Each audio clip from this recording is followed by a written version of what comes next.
yadda za ka dawo da fasfot ɗin da ka manta ko na menene. Assalamu alaikum wa rahmatullahi ta'ala wa barakatuhu. Barkanmu da wannan lokaci, barkanmu da arzikin sake saduwa daidai wannan lokaci. To kai tsaye dai za mu shiga bayanan namu akan yadda za a yi mu binciko mene. Za ka shiga cikin browser ka. A cikin browser ka kana amfani da wannan Chrome ne, ko kana amfani da Kiwi browser, ko kana amfani da normal browser, ko dai ma da Opera kake amfani, duk za ka yi. Za ka rubuta passport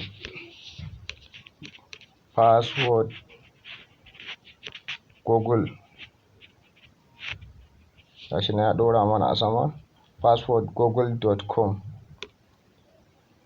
Idan ka tura ya buɗe mana, to ga wani waje a nan a sama inda ya rubuta Google Passport Manager, sai ka buɗe shi.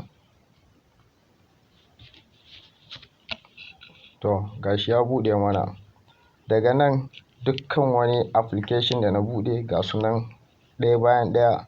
AliExpress ne, Alpha Mining, kowanne a yanzu na manta passport ɗinsa. Za mu shiga, duk za a iya gani. Har na exchanger ga nan, Bitget exchanger gashi nan, duk wanda nake buƙata. Ba mu gode shiga na Bitget ma tukunna mu gani. Yawwa yanzu ya buɗe. Zai tambaye ka za ka sa passport na kan wannan wayar, ko kuma in ma temporary ne za ka sa na kan wannan wayar da kake amfani da ita. Shine za mu sa. Ni Fatam ne nawa na saka. Yawwa ya buɗe mana.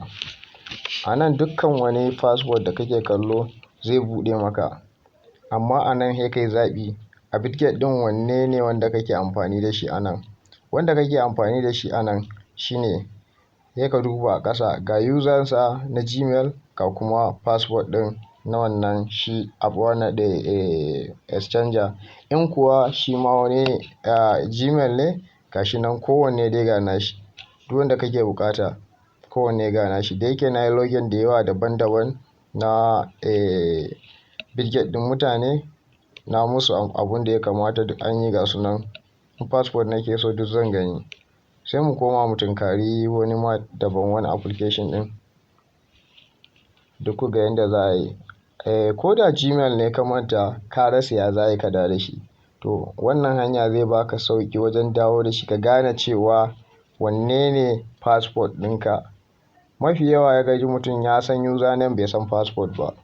To in dai a wannan wayan ne har ka yi login ɗin kuma ka zo ka rasa shi, to idan ka yi wannan abu insha Allahu za ka samu ka dawo da shi cikin sauƙi. Yana mana searching. Yawwa gashi yanzu ya dawo da mu baya. To dukkan wani application yanzu za mu iya mu gani wanne ne passport ɗinsa. In ma Facebook ne zai tambaye ka, in dai har da Gmail ne ka yi wannan register, to za ka same shi. To ga na Google account, ma'ana Gmail. In ka manta na Gmail ɗinka, gashi nan zai buɗe. Amma duk wanda ka shiga za ka jira ya gama searching ɗin nan. Zai tambaye ka za ka yi using da screen lock, ma'ana kwaɗon da yake akan wannan wayan, ko kuma temporary ne. A'a, in ma Fatam ne, duka duk abun da dai kake amfani da shi akan wayan naka. To mun sa.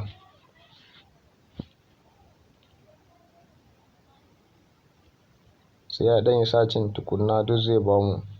Duk wata Gmail wanda ka taɓa loga shi akan wayar, daga farkon sayanta har zuwa wannan lokacin, to za ka samu passport ɗinsa.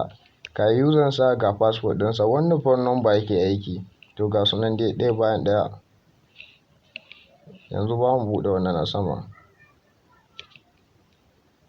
Gashi nan. Ga wannan na biyun shi ma, ga nashi shi ma. Dukkan wani in dai har ka buɗe za ka samu, gashi nan.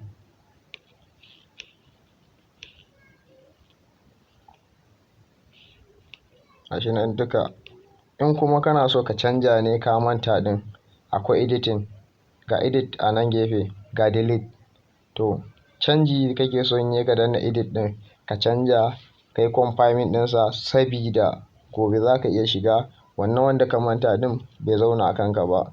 To wannan hanya ne na dawo da dukkan wani application wanda ka san ka yi rijistar sa amma ka manta passport nasa.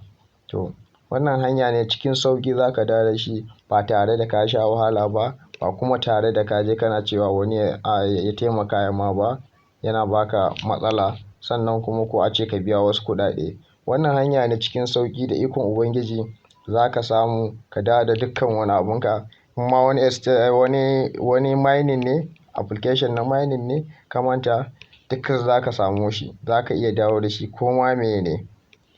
Tunda har irin su Opay gashi nan, PalmPay duk za ka iya dawo da su. Ba mu buɗe na Opay ku gani. Yawwa gashi nan ya buɗe na Opay ɗin. To in ana buƙatar passport kana danna wajen alamar wannan ɗan ɗigon idon zai buɗe maka passport ɗinka. Idan ka kwafi ka je ka yi amfani da shi ka rubuta shi a wani waje ka ajiye. In kuma kana so ka yi canja shi, a nan ga dai wajen edit shi za ka taɓa ka canja shi.